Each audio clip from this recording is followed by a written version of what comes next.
Hello Internet, so nice to see you! Jazz players and metal players have more in common than either of them would like to admit. In both kinds of music there is a strong respect for proficient and accomplished musicians, and there is a certain taste for complexity in music. Now, one question I get often from metal players is how they can use the great sounding complex jazz chords, but how can they play them with distortion? And you see, that's a problem, because if you just try to play jazz chords with a distorted guitar, there are simply too many notes, and the distortion sound mushy and confusing. But there is a way to make them work, and this is actually used in some modern metal. Using this system, you can take any kind of complex chord, it actually doesn't matter how complex, and you can make it sound very punchy and very definite and very clear, even with a lot of distortion. In a moment, I'm going to show you a lesson I gave to a student of mine that explained this exact concept. In this situation, I've answered the question in a context of a band with two guitar players, but you can still make the whole thing work by recording yourself twice in your digital audio workstation program. When you play things like minor or major thirds, it just sounds completely like mushy. So any tips? Okay, there are several things you can do. When you play a power chord, you're playing the first note and the fifth note of the chord. So let's say you're playing on a C power chord, you're playing the C note and the G note. Okay? Those two notes are a distance, have an interval of form an interval of a fifth between them.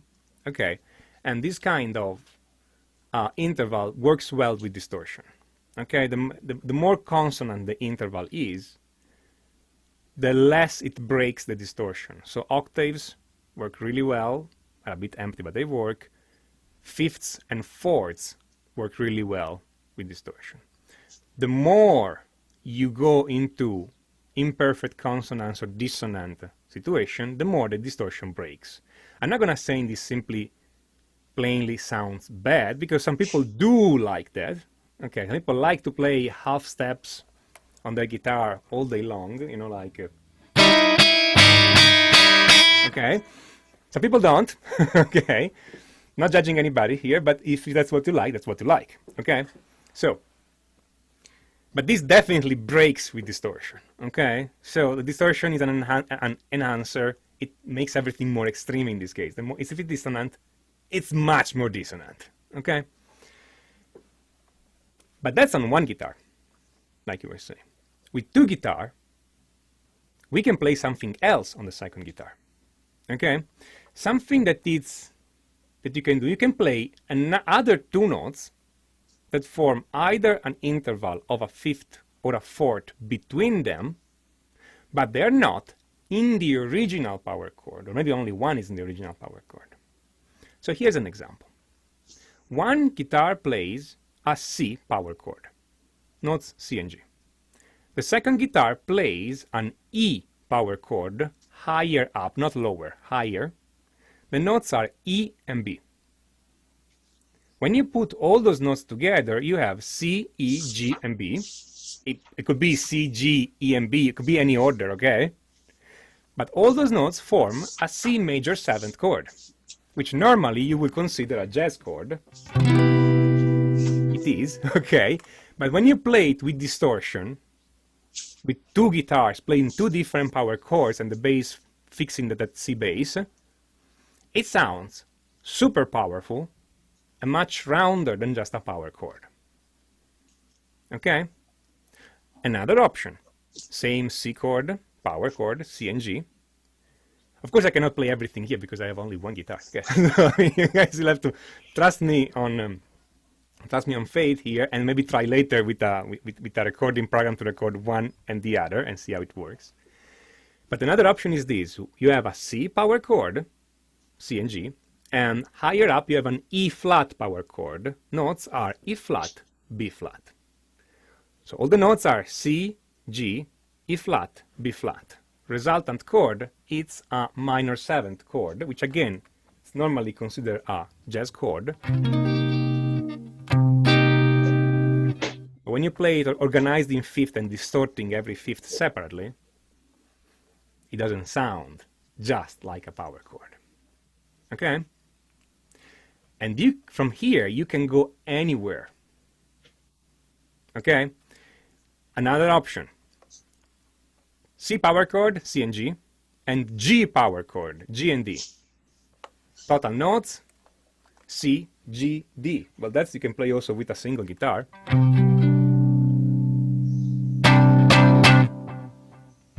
It's if you want a C sus2, okay, C suspended second. This sounds gorgeous with distortion. Okay? But moving those fifths up and down, or making one of them a fourth too, and moving those up and down will work great. Here's another option. C and G.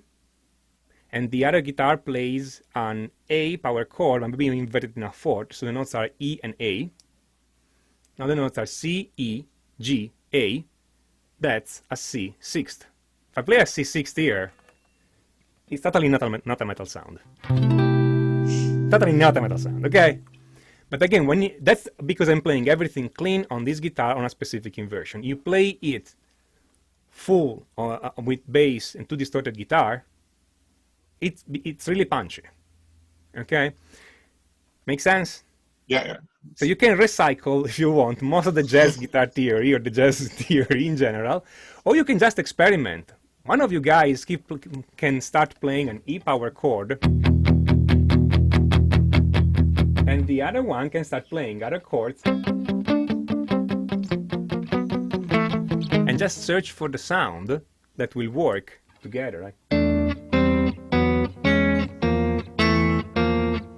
Okay, I'm cheating right now. I'm not playing the B because otherwise I can try. So,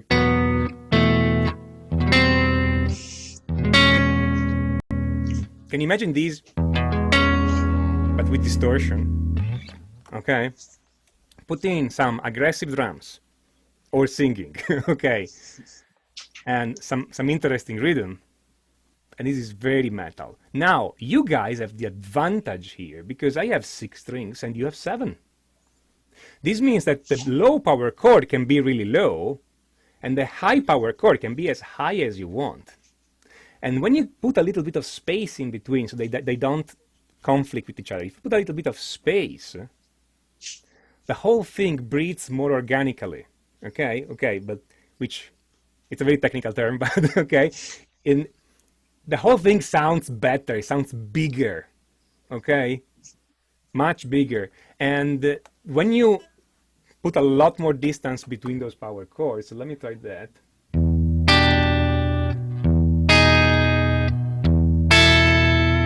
Maybe these.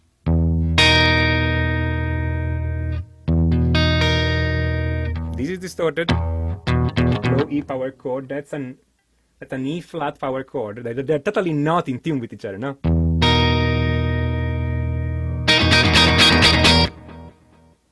Doesn't sound jazz anymore. Okay, you do this with distorted guitar. It's good. So, if you are in a band with 2 guitar players, you're set. If instead you are by yourself, you can still do it by recording 2 takes on your digital audio workstation software. And if you need help understanding those complex chords and how they work, then I recommend you have a look at my course, Complete Chord Mastery. Complete Chord Mastery, it's not a book. It's a complete video course that takes you from the basics up. We do everything you need to know about harmony and chords on your guitar. All the theory is done straight on the fretboard. There is no theory for the sake of theory here. Everything is immediately practical and everything is developed through exercises so you know how to apply these immediately on your guitar. If you have just a minute, click on the link on the top right to check out Complete Chord Mastery. If you like this video, smash on that like button and don't forget to subscribe and click on notification, otherwise YouTube will not let you know when I put up a new video. And if you have any comment, feedback, suggestions, write them down in the comment. I enjoy reading from you and I make videos on your suggestions. This is Tommaso Zilio of musictheoryforguitar.com, and until next time, enjoy!